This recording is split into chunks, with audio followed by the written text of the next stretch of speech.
प्रयागराज में उमेश पाल हत्याकांड के बाद यूपी में माफियाओं की शामत आ गई है। माफियाओं और उनके गुर्गों पर लगातार एक्शन जारी है और योगी सरकार की ये बुलडोजर कार्रवाई आज भी जारी रहेगी। शुक्रवार को प्रयागराज से लेकर मऊ तक बुलडोजर एक्शन दिखा। प्रयागराज में अतीक के फाइनेंसर का घर, कौशाम्बी में अतीक के शूटर का घर और मऊ में मुख्तार के बेटे का घर। प्रयागराज में अतीक अहमद के फाइनेंसर मकसूद प्रधान के आलीशान घर पर योगी सरकार का बुलडोजर चला, जिसमें मकसूद प्रधान के घर को पूरी तरह से ध्वस्त कर दिया गया।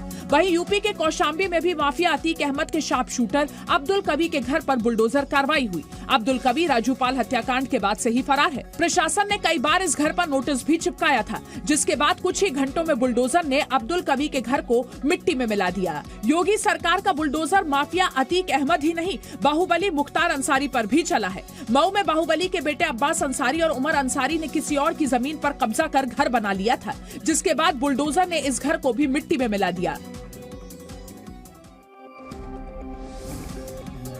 यूपी के मुरादाबाद में भड़काऊ बयान देने वाले इमाम सदाकत हुसैन के खिलाफ केस दर्ज किया गया है। इमाम सदाकत हुसैन ने होली को लेकर विवादित बयान दिया था।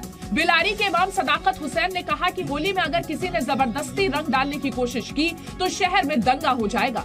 होली के मौके पर उसे होली खेलने पर मजबूर न करें, ऐसा न हो कि बिलारी में फिर हंगामा हो जाए। मौलाना सदाकत हुसैन ने ये बयान होली को लेकर पुलिस के साथ हो रही बैठक के दौरान दिया। दरअसल सीएम के आदेश के बाद मुरादाबाद में पुलिस प्रशासन थाने में मुस्लिम समुदाय के साथ बैठक कर रहा था, जिसमें होली पर हुड़दंगियों को काबू करने को लेकर चर्चा हो रही थी। सभी अपनी बात रख रहे थे, तभी बिलारी के इमाम सदाकत हुसैन ने पुलिस के सामने धमकी दे डाली। भाषण का वीडियो वायरल होने के बाद मौलाना ने सफाई भी दी। मौलाना ने कहा कि उनका मकसद गलत नहीं। मेरा मकसद हरगिज ये नहीं था कि किसी भी धर्म के विरुद्ध बोला जाए या उसको आहत किया जाए। मौलाना के धमकी वाले वीडियो पर पुलिस मामले की जांच करने के बाद कार्रवाई की बात कह रही है।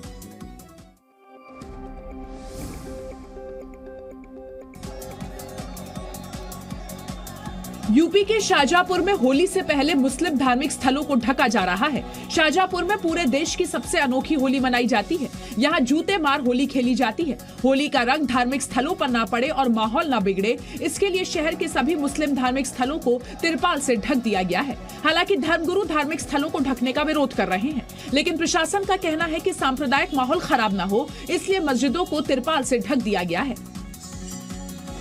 जो रास्ते में पड़ने वाले जो धार्मिक स्थल हैं, उनको बाकायदा नगर निगम की टीम द्वारा, नगर निगम की टीम लगी हुई है उसको ढकने का और उसको इस तरह से करने का ताकि उन पर किसी भी प्रकार की कोई ऐसी वारदात ना हो, कोई ऐसी बात ना हो जो किसी की धार्मिक भावना को ठेस पहुंचे। वहीं होली पर सुरक्षा को देखते हुए शाहजहांपुर में भारी संख्या में पीएसी और रैपिड एक्शन फोर्स की तैनाती की गई है।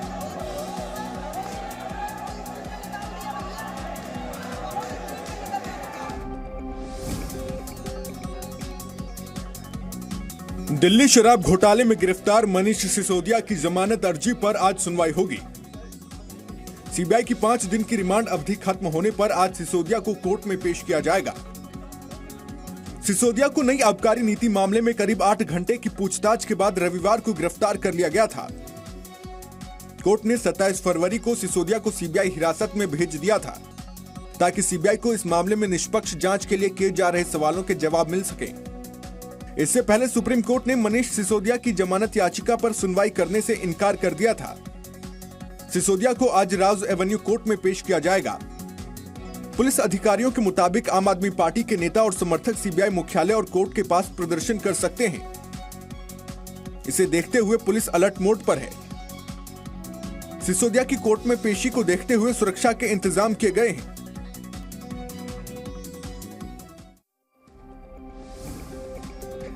लद्दाख में गलवान घाटी के पास भारतीय सेना ने सुरक्षा कड़ी कर दी है।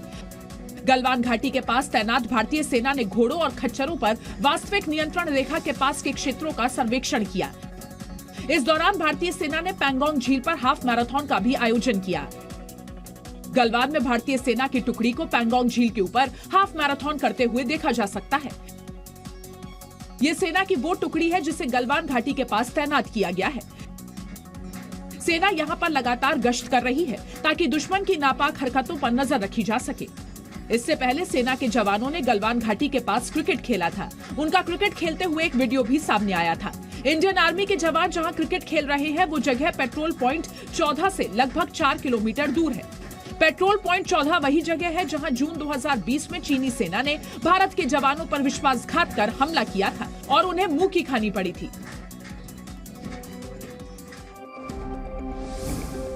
ब्रिटेन दौरे पर गए कांग्रेस सांसद राहुल गांधी ने चीन की तारीफ की है। लंदन की कैम्ब्रिज यूनिवर्सिटी में राहुल ने चीन की तारीफ की। राहुल ने कहा कि चीन शांति का पक्षकार है।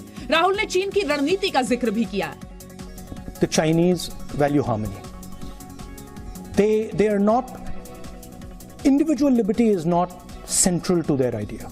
Okay, their idea is much more about the society being in harmony, because they've had massive tremors, right? They've had huge amounts of pain. Rahul ने जम्मू कश्मीर में हुए पुलवामा हमले का भी जिक्र किया। राहुल ने कश्मीर को तथाकथित हिंसक जगह बताया। लंदन में चीन की तारीफ करने पर बीजेपी ने राहुल पर पलटवार किया है। बीजेपी सांसद रविशंकर प्रसाद ने कहा कि राहुल चीन का गुणगान और देश का अपमान करते हैं।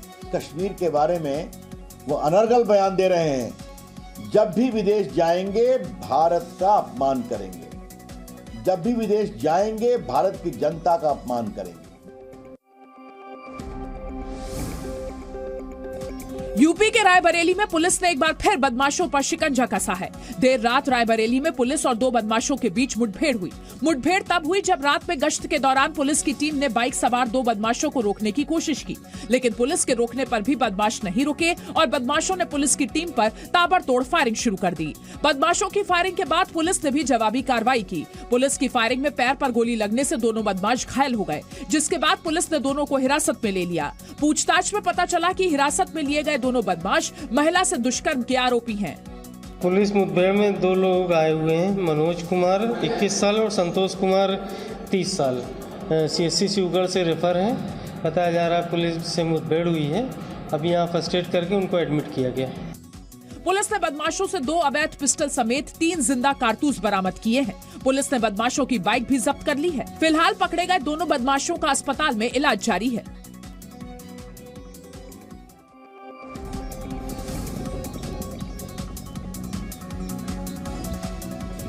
नाइजीरिया में एक तेल कंपनी की पाइपलाइन में ब्लास्ट हो गया, जिसमें 12 लोगों की मौत हो गई, जबकि कई लोग घायल हो गए हैं। ये ब्लास्ट कितना खतरनाक था, इसका अंदाजा आप इसी से लगा सकते हैं कि धमाके के बाद आसपास खड़ी गाड़ियां पूरी तरह से जल गई। भीषण आग की ये दूसरी तस्वीर इंडोनेशिया की है। इंडोनेशिया की राजधानी जकार्ता में एक फ्यूल स्टोरेज डिपो में आग लगने की वजह से 16 लोगों की मौत हो गई, जबकि दर्जनों लोग घायल हो गए। आग लगने की वजह से आसपास के इलाके में दहशत फैल गई। आग लगने के बाद आसमान में दूर दूर तक काले धुएं और लपटों को देखा जा सकता था। आग को बुझाने के लिए 37 फायर ब्रिगेड की गाड़ियां और 180 दमकल कर्मियों की टीम को लगाया गया, तब जाकर आग पर काबू पाया जा सका।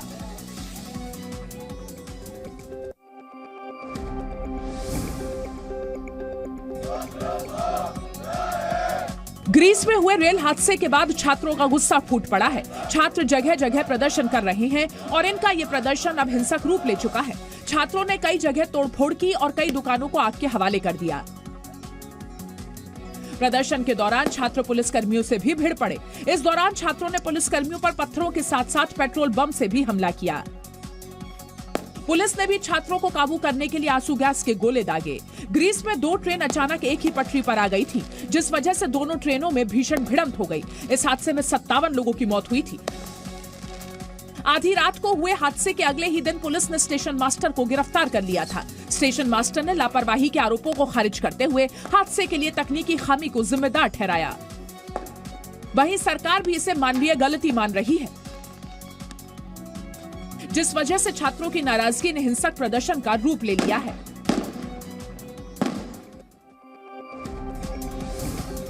आज से भारतीय क्रिकेट में नए युग का आगाज होने जा रहा है। आज से विमेन प्रीमियर लीग की शुरुआत हो रही है। आईपीएल का रोमांच क्या होता है और कैसे ये क्रिकेट का सबसे बड़ा ब्रांड बन चुका है, ये तो पूरी दुनिया जानती है। लेकिन अब महिला क्रिकेट में भी इसी ब्रांड की एंट्री हो चुकी है। विमेन प्रीमियर लीग के पहले सीजन की शुरुआत आज से हो रही है। विमेन प्रीमियर लीग में 5 टीमें हिस्सा ले रही हैं। आईपीएल की ही तरह महिला प्रीमियर लीग की शुरुआत मुंबई से होगी। मुंबई में आज से महिला प्रीमियर लीग का पहला मैच खेला जाएगा। आज शाम 7:30 बजे इस लीग के पहले सीजन का पहला मुकाबला खेला जाएगा।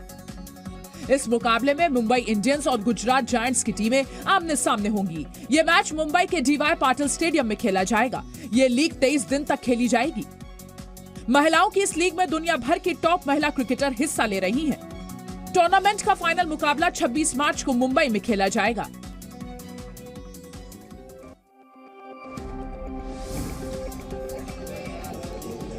तीसरे टेस्ट मैच के बाद भारतीय क्रिकेटर विराट कोहली पत्नी अनुष्का शर्मा के साथ महाकाल के दर पर पहुंचे। दोनों लोग सुबह सुबह महाकाल के दरबार में हाजिरी लगाने पहुंचे। विराट और अनुष्का यहां पर भस्म आरती में शामिल हुए। विराट और अनुष्का ने महाकाल धाम में नंदी हॉल में करीब 2 घंटे बैठकर आरती के दर्शन किए। इसके बाद दोनों ने गर्भगृह के अंदर पूजा अर्चना कर बाबा महाकाल का आशीर्वाद लिया। इससे पहले विराट कोहली ने मथुरा वृंदावन में भगवान कृष्ण के दर्शन किए थे। खास बात यह है कि वृंदावन से लौटने के बाद कोहली ने श्रीलंका और न्यूजीलैंड के खिलाफ वनडे सीरीज में शतक जड़ा था। विराट कोहली और उनकी पत्नी अनुष्का नीम करोली बाबा के दरबार में भी हाजिरी लगा चुके हैं।